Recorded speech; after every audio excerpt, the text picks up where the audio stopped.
ಎಲ್ರಿಗೂ ನಮಸ್ಕಾರ. ಮಾರ್ಗಶಿರ ಮಾಸದಲ್ಲಿ ಗುರುವಾರದ ಲಕ್ಷ್ಮೀ ಪೂಜೆ ತುಂಬಾ ಒಳ್ಳೆಯದು ಮನೆಗೆ. ಹಾಗಾಗಿ ಇವತ್ತು ಗುರುವಾರದ ಲಕ್ಷ್ಮೀ ಪೂಜೆನ ಹೇಗೆ ಮಾಡ್ಕೊಳ್ಳೋದು ಅಂತ ತಿಳಿಸ್ಕೊಡ್ತಾ ಇದ್ದೀನಿ. ಈ ಸಾರಿ 4 ಗುರುವಾರಗಳು ಬಂದಿದೆ. 27ನೇ ತಾರೀಕು ನಾಳಿದ್ದು ಬರ್ತಾ ಇರೋವಂಥದ್ದು. ಹಾಗೆ 4ನೇ ತಾರೀಕು ಬಂದಿದೆ, ಪೌರ್ಣಮಿ ಬಂದಿದೆ. ಅವತ್ತು ತುಂಬಾ ಒಳ್ಳೆಯದು. ಪೌರ್ಣಮಿ ದಿನ ಲಕ್ಷ್ಮೀ ಪೂಜೆ ಮಾಡೋದ್ರಿಂದ ಲಕ್ಷ್ಮೀ ಕಟಾಕ್ಷ ಮನೆಗೆ ಸಿಗುತ್ತೆ.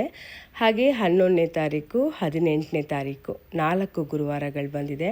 ಈ 4 ಗುರುವಾರಗಳು ಲಕ್ಷ್ಮೀ ಪೂಜೆ ಮಾಡಿದ್ರೆ ನಮ್ಮ ಸಕಲ ಇಷ್ಟಾರ್ಥಗಳು ಸಿದ್ಧಿಯಾಗುತ್ತೆ. ಹಾಗೆ ಮಾರ್ಗಶಿರ ಮಾಸ ಮಹಾವಿಷ್ಣುಗೆ, ಕೃಷ್ಣನಿಗೆ ತುಂಬಾ ಪ್ರಿಯವಾಗಿರುವಂಥ ಮಾಸ. ಸಾಕ್ಷಾತ್ ಕೃಷ್ಣ ಪರಮಾತ್ಮನೇ ಹೇಳಿದ್ದಾರೆ, ಈ ಮಾಸ ನನಗೆ ತುಂಬಾ ಪ್ರಿಯವಾಗಿರೋ ಮಾಸ ಅಂಥೇಳಿ. ಈ ಮಾಸದಲ್ಲಿ ಲಕ್ಷ್ಮೀ ಪೂಜೆ ಕೂಡ ತುಂಬಾ ಪ್ರಾಮುಖ್ಯತೆ ಇದೆ.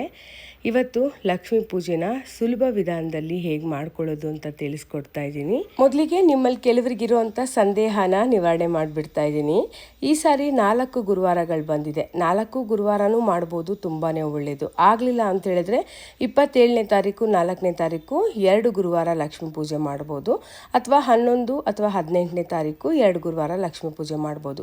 ಅಥವಾ 27ನೇ ತಾರೀಕು ಪೂಜೆ ಮಾಡಿರ್ತೀರ, ನೆಕ್ಸ್ಟ್ 4ನೇ ತಾರೀಕು ಪೂಜೆ ಮಾಡೋಕ್ಕಾಗಲಿಲ್ಲ, ಒಂದು ವೇಳೆ ಏನಾದರೂ ಪೀರಿಯಡ್ಸ್ ಬಂತು ಅನ್ನೋ ಹಾಗಿದ್ರೆ ಆ ವಾರ ಸ್ಕಿಪ್ ಮಾಡಿ ಮತ್ತೆ ನೀವು 11ನೇ ತಾರೀಕು 2ನೇ ಲಕ್ಷ್ಮೀ ಪೂಜೆನ ಮಾಡ್ಕೋಬೋದು, 2ನೇ ವಾರದ್ದು.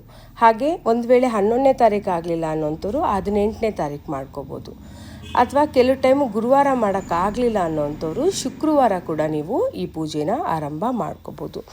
ಹಾಗೆ ಈ ಪೂಜೆನ ಸಾಧ್ಯ ಆದಷ್ಟು ಸಂಜೆ ಗೋಧೂಳಿ ಸಮಯದಲ್ಲಿ ಮಾಡಿದ್ರೆ ತುಂಬಾ ಒಳ್ಳೆಯದು. 5:30 6:30 ಒಳಗೆ ನೀವು ಮಾಡ್ಕೋಬೋದು ಈ ಪೂಜೆನ. ಗೋಧೂಳಿ ಸಮಯ ಇರುತ್ತೆ, ಲಕ್ಷ್ಮಿ ಮನೆಗೆ ಬರೋ ಹೊತ್ತು ಅಂತ ಕೂಡ ಹೇಳ್ತಾರೆ.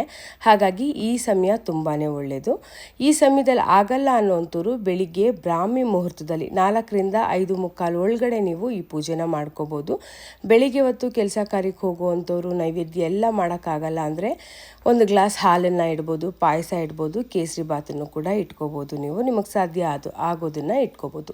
ಬೆಳಿಗ್ಗೆ ಬ್ರಾಹ್ಮಿ ಮುಹೂರ್ತದಲ್ಲಿ ಪೂಜೆ ಮಾಡೋ ಅಂಥವ್ರು ಯಾವುದೇ ರೀತಿ ಉಪವಾಸ ಮಾಡೋ ಅಂಥ ಅಗತ್ಯ ಇಲ್ಲ.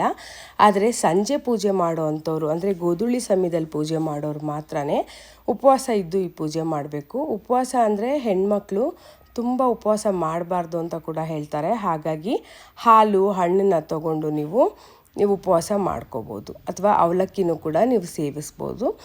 ಸಂಜೆ ದೇವ್ರ ಪೂಜೆ ಆದಮೇಲೆ ನೀವು ಊಟ ಮಾಡ್ಬೋದು. ಅನ್ನ ಆಹಾರ ತಿನ್ನೋ ಹಾಗಿಲ್ಲ. ಅದು ಬಿಟ್ಟು ನೀವು ಸಿಹಿ ಪದಾರ್ಥಗಳನ್ನ ಸೇವಿಸ್ಕೋಬೋದು. ಹಾಲು ಹಣ್ಣು ಕೇಸರಿ ಬಾತ್ ಈ ಥರನ ಸೇವಿಸ್ಕೋಬೋದು. ಹಾಗೆ ಗುರುವಾರ ನಾವು ಲಕ್ಷ್ಮೀ ಪೂಜೆನ ಮಾಡಿರ್ತೀವಿ. ಹಾಗಾಗಿ ಶುಕ್ರವಾರ ಕಳಶನ ಕದಲಿಸ್ಬಾರ್ದು. ಹಾಗಾಗಿ ಶನಿವಾರ ನೀವು ಕಳಶನ ಕದಲಿಸ್ಕೋಬೋದು. ಶುಕ್ರವಾರ ಮಾತ್ರ ಯಾವುದೇ ಕಾರಣಕ್ಕೂ ಕಳಶನ ಕದಲಿಸ್ಬೇಡಿ. ಬೆಳಿಗ್ಗೆ ಪೂಜೆ ಮಾಡಿರೋವಂಥವ್ರು ಮತ್ತೆ ಸಂಜೆ ಬಂದು ಕೈಕಾಲು ಮುಖ ತೊಳ್ಕೊಂಡು, ಅಥವಾ ಆಯಿತು ಅಂದರೆ ನೀವು ಹೆಗಲ ಮೇಲೆ ಸ್ನಾನ ಮಾಡಿಕೊಂಡು ಮತ್ತೆ ಒಂದು ಸಾರಿ ದೇವ್ರಿಗೆ ದೀಪ ಹಚ್ಚಿ ಗಂಧದ ಕಡ್ಡಿ ಹಚ್ಚಿ ಆರತಿ ಮಾಡ್ಬೋದು. ಗುರುವಾರನೂ ಮತ್ತೆ ನೀವು ಪೂಜೆ ಮಾಡಿ, ಶುಕ್ರವಾರನೂ ಪೂಜೆ ಮಾಡಬೇಕು, ಶನಿವಾರನೇ ಅಮ್ಮನ್ನ ಕದಲಿಸ್ಬೇಕು. ಹಾಗೆ ಇಲ್ಲಿ ನಾನು ಇಟ್ಟಿರೋವಂಥ ತಟ್ಟೆನಲ್ಲಿ ಅಕ್ಕಿ ಇರ್ಬೋದು, ಹಾಗೆ ತೆಂಗಿನಕಾಯಿ ಇರ್ಬೋದು. ಅಕ್ಕಿನ ನೀವು ಪಾಯಸ ಮಾಡ್ಕೋಬೋದು.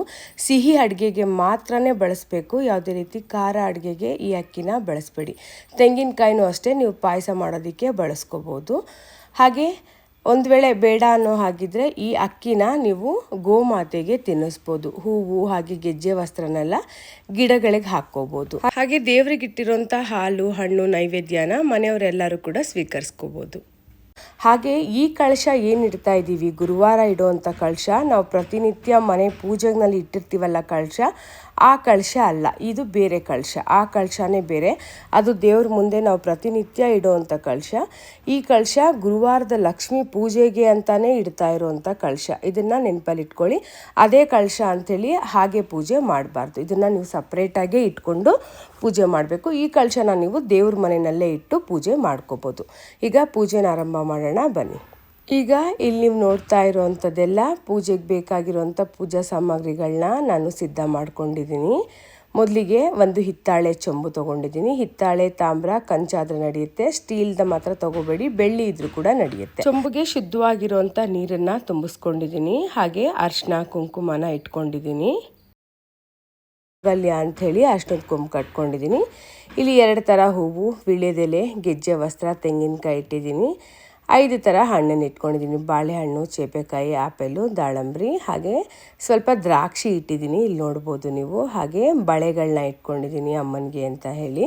ಹಾಗೆ ಒಂದು ತಂಬಿಗೆನಲ್ಲಿ ಶುದ್ಧವಾಗಿರೋ ನೀರು, ಅರಿಶಿನ, ಕುಂಕುಮ, ಅಕ್ಷತೆ, ಪಂಚಪಾತ್ರೆ ಇಟ್ಕೊಂಡಿದ್ದೀನಿ. ಒಂದು ವೇಳೆ ನಿಮ್ಮ ಹತ್ರ ಗಣೇಶ ಇಲ್ಲ ಅಂದರೆ ಅರ್ಶಿನಕ್ಕೆ ಸ್ವಲ್ಪ ಪನ್ನೀರು ಅಥವಾ ನೀರನ್ನು ಹಾಕ್ಕೊಂಡು ಕಲಿಸ್ಕೊಂಡು ಕುಂಕುಮ ಇಟ್ಟು ಅದಕ್ಕೆ ಸ್ವಲ್ಪ ಗರಿಕೆ ಹುಲ್ಲನ್ನು ಇಟ್ಟು ಗಣೇಶ ಅಂತ ಪೂಜಿಸ್ಬೋದು. ಇದಿಷ್ಟು ಪೂಜೆಗೆ ಬೇಕಾಗಿರುವಂಥ ಪೂಜಾ ಸಾಮಗ್ರಿಗಳು. ಈಗ ದೇವ್ರ ಮನೆಯನ್ನೆಲ್ಲ ನಾನು ಒರೆಸ್ಕೊಂಡು ಕ್ಲೀನ್ ಮಾಡ್ಕೊಂಡಿದ್ದೀನಿ. ಈಗ ದೇವ್ರ ಮನೆ ನೆಲಕ್ಕೆ ನಾನು ಸ್ವಲ್ಪ ಅರಿಶಿನ ಹಾಕ್ತಾಯಿದ್ದೀನಿ. ಅರಿಶಿನ ನೀರಲ್ಲಿ ಹಾಗೆ ಸ್ವಲ್ಪ ಪನ್ನೀರಲ್ಲಿ ಕೂಡ ನೀವು ಕಲಿಸ್ಕೋಬೋದು. ಸ್ವಲ್ಪ ಜವಾತ್ ಪೌಡ್ರ್ ಹಾಕ್ಕೊಂಡ್ರೆ ಇನ್ನೂ ತುಂಬಾ ಒಳ್ಳೆ ಸುವಾಸನೆ ಇರುತ್ತೆ ದೇವ್ರ ಮನೆ. ಈಗ ದೇವ್ರ ಮನೆಯನ್ನೆಲ್ಲ ಒರೆಸ್ಕೊಂಡು ಅಷ್ಟದಳ ರಂಗೋಲಿ ಇಡ್ತಾಯಿದ್ದೀನಿ. ಮಹಾಲಕ್ಷ್ಮಿಗೆ ಅಷ್ಟದಳ ರಂಗೋಲಿ ತುಂಬಾ ಪ್ರಿಯವಾಗಿರುವಂಥದ್ದು. ಮಹಾಲಕ್ಷ್ಮಿಗೆ ಇಷ್ಟ ಆಗಿರುವಂಥ ರಂಗೋಲಿಗಳನ್ನ ಇಟ್ಟು ನೀವು ಪೂಜೆ ಮಾಡಿದ್ರೆ ಇನ್ನೂ ತುಂಬ ಒಳ್ಳೆಯದು ಈ ಮಾಸದಲ್ಲಿ. ಈಗ ಅಷ್ಟದಳ ರಂಗೋಲಿ ಇಟ್ಟು ಅದ್ರ ಮೇಲೆ ಅರಿಶಿನ, ಕುಂಕುಮನ ಇಡ್ತಾಯಿದ್ದೀನಿ, ಅಕ್ಷತೆನ ಹಾಕ್ತಾಯಿದ್ದೀನಿ. ನೋಡಿ, ನಿಮ್ಮ ಹತ್ರ ಮಣೆ ಇತ್ತು ಅಂದರೆ ಮಣೆನ ಒರೆಸ್ಕೊಂಡು ಅದ್ರ ಮೇಲೂ ಕೂಡ ಅರಿಶಿನ ನೀರು ಅಥವಾ ಗಂಜಲ ಸಿಕ್ತು ಅಂದರೆ ತುಂಬ ಒಳ್ಳೆಯದು. ಗಂಜಲ ಅಥವಾ ಗೋಮಯನ ಕೂಡ ನೀವು ದೇವ್ರ ಮನೆಯಲ್ಲಿ ಸ್ವಲ್ಪ ಹಾಗೆ ಮನೆ ಬಾಗಿಲಿಗೂ ಸ್ವಲ್ಪ ಇಟ್ಟು ಪೂಜೆ ಮಾಡಿದ್ರೆ ತುಂಬ ಒಳ್ಳೆಯದು. ನನಗೆ ಸಿಗಲಿಲ್ಲ, ಹಾಗಾಗಿ ನಾನು ಇಟ್ಟಿಲ್ಲ. ಈಗ ಆ ರಂಗೋಲಿ ಇಟ್ಟಿರೋ ಜಾಗದಲ್ಲಿ ಒಂದು ತಟ್ಟೆಗೆ ಅಕ್ಕಿ ಹಾಕಿಟ್ಟಿದ್ದೀನಿ. ಅದ್ರ ಮೇಲೆ ಅರಿಶಿನ, ಕುಂಕುಮ ಇಟ್ಟು ನಾವು ಏನು ಕಳಶ ಚೊಂಬು ರೆಡಿ ಮಾಡ್ಕೊಂಡಿದ್ವಿ ಅದಕ್ಕೆ ತುಂಬ ನೀರನ್ನು ತುಂಬಿಸಿ ಅರಿಶಿನ, ಕುಂಕುಮ, ಅಕ್ಷತೆ ಹಾಕಿ ಹಾಗೆ ಒಂದು ಬೆಳ್ಳಿ ಕಾಯಿನು, ಒಂದು ಬಟ್ಲಡಿಕೆ ಹಾಕಿದ್ದೀನಿ. ನಿಮ್ಮ ಹತ್ರ ಬೆಳ್ಳಿ ಕಾಯಿನ್ ಇಲ್ಲ ಅಂತ ಹೇಳಿದ್ರೆ 5 ರೂಪಾಯಿನ ಹಿತ್ತಾಳೆ ಕಾಯಿನ್ ಬರುತ್ತಲ್ಲ ಅದನ್ನು ಕೂಡ ಹಾಕ್ಕೋಬೋದು. ಒಂದು ಹೂವನ್ನು ಇಟ್ಟು ಇಲ್ಲಿ 3 ವೀಳ್ಯದೆಲೆ ಇಟ್ಟಿದ್ದೀನಿ. ನೀವು 5 ವೀಳ್ಯದೆಲೆ ಕೂಡ ಇಡ್ಬೋದು, 3 ಇಡ್ಬೋದು, 5 ಇಡ್ಬೋದು. ಈಗ ವೀಳ್ಯದೆಲೆಗೆಲ್ಲ ಅರಿಶಿನ, ಕುಂಕುಮನ ಇಡ್ತಾಯಿದ್ದೀನಿ. ಈಗ ತೆಂಗಿನಕಾಯಿ ತೊಗೊಂಡಿದ್ದೀನಿ ನೋಡಿ. ತೆಂಗಿನಕಾಯಿನೆಲ್ಲ ಚೆನ್ನಾಗಿ ಕ್ಲೀನ್ ಮಾಡಿಕೊಂಡು ತೆಂಗಿನಕಾಯಿಗೂ ಕೂಡ ನಾನಿಲ್ಲಿ ಅರಿಶಿನ, ಕುಂಕುಮನ ಇಟ್ಕೊಳ್ತಾ ಇದ್ದೀನಿ. ಕಳಶ ಇಟ್ಟು ಪೂಜೆ ಮಾಡಿದ್ರೆ ತುಂಬಾ ಒಳ್ಳೆಯದು. ದೇವ್ರ ಮನೆಯಲ್ಲಿ ದೇವ್ರ ಫೋಟೋ ಇದೆ, ದೇವ್ರ ಫೋಟೋನೇ ಇಟ್ಬಿಟ್ಟು ಪೂಜೆ ಮಾಡ್ಬೋದಾ ಅಥವಾ ವಿಗ್ರಹನ ಇಟ್ಬಿಟ್ಟು ಪೂಜೆ ಮಾಡ್ಬೋದಾ ಅಂತ ಕೂಡ ಕೇಳ್ತೀರಾ. ಕಳಶನೇ ಇಟ್ಟು ಪೂಜೆ ಮಾಡಬೇಕು. ಕಳಶನೇ ಮಹಾಲಕ್ಷ್ಮಿ ಸಂಕೇತ ಅಂತ ತಿಳ್ಕೊಂಡು ಪೂಜೆ ಮಾಡಿದ್ರೆ ತುಂಬಾ ಒಳ್ಳೆಯದು. ಎಷ್ಟೋ ಜನರು ಮನೆಯಲ್ಲಿ ಫೋಟೋ ಇಲ್ಲ, ವಿಗ್ರಹ ಇಲ್ಲ ಅಂತೀರ, ಅಂಥವ್ರು ಇಂಥದ್ದೊಂದು ಕಳಶ ಇದ್ದೇ ಇರುತ್ತೆ. ಈ ಕಳಶನ ಇಟ್ಟು ಪೂಜೆ ಮಾಡ್ಬೋದು. ಈಗ ಕಳಶದ ಮುಂದೆ ಅಮ್ಮನ ಪಾದನ ಹಾಕಿದ್ದೀನಿ, ತಾವರೆ ಹೂವನ್ನು ಇಟ್ಟಿದ್ದೀನಿ. ನೀವು ಶಂಖ, ಚಕ್ರ ಇದನ್ನೆಲ್ಲ ಹಾಕಿದ್ರೆ ತುಂಬಾ ಒಳ್ಳೆಯದು. ಅಥವಾ ಅಷ್ಟದಳ ರಂಗೋಲಿ, ಲಕ್ಷ್ಮೀ ಪ್ರಿಯವಾಗಿರುವಂಥ ಯಾವ ರಂಗೋಲಿನೂ ಕೂಡ ನೀವು ಬಿಡಿಸ್ಬೋದು. ಈಗ ಮೊದಲಿಗೆ ದೀಪನ ಬೆಳಗಿಸ್ಕೊಳ್ತಾ ಇದ್ದೀನಿ. ದೇವರಿಗೆಲ್ಲ ಹೂವನ್ನೆಲ್ಲ ಇಟ್ಟು ದೀಪಗಳನ್ನ ಹಚ್ಕೊಳ್ಳಿ. ನಾನಿಲ್ಲಿ ದೀಪಗಳನ್ನ ಬೆಳಗಿಸ್ತಾ ಇದ್ದೀನಿ. ಈಗ ದೀಪಂ ಜ್ಯೋತಿಂ ಪರಬ್ರಹ್ಮಂ ಅಂತ ದೀಪದ ಶ್ಲೋಕನ ಪಠನೆ ಮಾಡಿಕೊಂಡು ದೀಪನ ಬೆಳಗಿಸಿದ್ದೀನಿ. ಈಗಿಲ್ಲಿ ನಾವು ಗಣೇಶನಿಗೆ ಮೊದಲನೇ ಪೂಜೆ ಆಗಿರೋದ್ರಿಂದ ಗಣೇಶನ ಇಟ್ಟಿದ್ದೀನಿ. ಗಣೇಶನ ಇಟ್ಟು ಲಕ್ಷ್ಮೀ ದೇವಿನ ಇಡ್ತಾ ಇದ್ದೀನಿ. ಲಕ್ಷ್ಮೀ ದೇವಿನ ಇಟ್ಟು ಮನೆ ದೇವರನ್ನ, ಕುಲದೇವರನ್ನ ಸ್ಮರಿಸ್ಕೊಂಡು ಮನಸಲ್ಲೇ ಸಂಕಲ್ಪ ಮಾಡ್ಕೊಳ್ಳಿ. ಯಾವುದೇ ರೀತಿ ಮಾಡ್ತಾ ಇರೋಂಥ ಪೂಜೆಗೆ ಲೋಪದೋಷ ಆಗದೆ ಇರೋ ರೀತಿ ನಿರ್ವಿಘ್ನವಾಗಿ ನೆರವೇರಲಿ ಅಂತ ಬೇಡ್ಕೊಂಡು ಗಣೇಶನ ಪೂಜೆನ ಆರಂಭ ಮಾಡಿ. ನೋಡಿ, ಇಲ್ಲಿ ಗಣೇಶನದು ಶ್ಲೋಕಗಳನ್ನ ಹಾಗೆ ಅಷ್ಟೋತ್ರಗಳನ್ನ ಹಾಕಿದ್ದೀನಿ. ಇದನ್ನು ಪಠನೆ ಮಾಡಿಕೊಂಡು ಗಣೇಶನಿಗೆ ಅಕ್ಷತೆ ಹಾಕಿ ಹೂವನ್ನು ಇಟ್ಟು ಗೆಜ್ಜೆ ವಸ್ತ್ರ ತೊಡಿಸಿ ಗಂಧದ ಕಡ್ಡಿ ಹಚ್ಚಿ ನೈವೇದ್ಯಕ್ಕೆ ನಾನಿಲ್ಲಿ ದ್ರಾಕ್ಷಿನ ಇಟ್ಟಿದ್ದೀನಿ. ಖರ್ಜೂರ, ಬೆಲ್ಲ, ಕೊಬ್ಬರಿ ನೀವೇನು ಬೇಕಾದರೂ ಇಟ್ಕೋಬೋದು. ಮೊದಲಿಗೆ ಗಣೇಶನ ಗಂಧದ ಕಡ್ಡಿ ಹಚ್ಚಿ ಮಂಗಳಾರತಿ ಮಾಡಿಕೊಂಡು ಪೂಜೆನೀಗ ಆರಂಭ ಮಾಡಿದ್ದೀನಿ. ಗಣೇಶನ ಪೂಜೆ ಎಲ್ಲ ತುಂಬಾ ಚೆನ್ನಾಗಾಯಿತು. ಈಗ ಮಹಾಲಕ್ಷ್ಮಿ ಪೂಜೆ, ನಾನಿಲ್ಲಿ ಕಳಶಕ್ಕೂ ಕೂಡ ಗೆಜ್ಜೆ ವಸ್ತ್ರ ತೊಡಿಸಿದ್ದೀನಿ. ಈಗ ಮಹಾಲಕ್ಷ್ಮಿ ಪೂಜೆನ ಆರಂಭ ಮಾಡ್ತಾಯಿದ್ದೀನಿ. ಮಹಾಲಕ್ಷ್ಮಿಗೆ ಗೆಜ್ಜೆ ವಸ್ತ್ರನ ತೊಡಿಸಿದ್ದೀನಿ. ಹಾಗೆ ಬಳೆನ ಇಟ್ಕೊಂಡಿದ್ನಲ್ಲ, ಬಳೆನೂ ಕೂಡ ಅಮ್ಮನಿಗೆ ತೊಡಿಸ್ತಾ ಇದ್ದೀನಿ. ಗಂಧ, ಕುಂಕುಮನೆಲ್ಲ ನಾನು ಅಮ್ಮನಿಗೆ ಆಲ್ರೆಡಿ ಇಟ್ಕೊಂಡಿದ್ದೆ, ಹಾಗಾಗಿ ಇವಾಗ ಇಲ್ಲಿಟ್ಟಿಲ್ಲ. ಈಗ ಅಮ್ಮನಿಗೆ ಹೂವನ್ನ ಇಡ್ತಾ ಇದ್ದೀನಿ. ನನಗೆ ಕೆಂಪು ಹೂವು ಅಥವಾ ರೋಸ್ ಹೂವು, ಕನಕಾಂಬರ ಹೂವು ಸಿಗಲಿಲ್ಲ, ಹಾಗಾಗಿ 2 ಬಿಳಿ ಹೂವನ್ನ ಇಟ್ಟಿದ್ದೀನಿ, ಸಾಮಂತಿಗೆ ಹೂವು.